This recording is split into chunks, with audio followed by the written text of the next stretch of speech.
Gecəninə sən küləklərinin əksinə,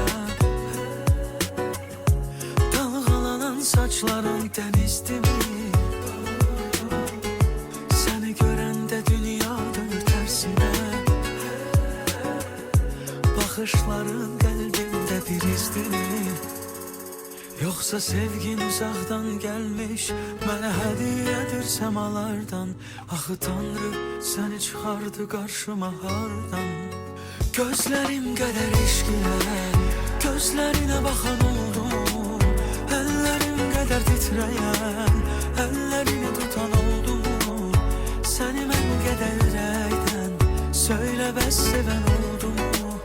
Mən səninlə bilmədim o keçən illəri, o qədər oldu mu? Gözlərim qədər eşqilə, gözlərinə baxan oldu mu? Əllərim qədər titrəyən,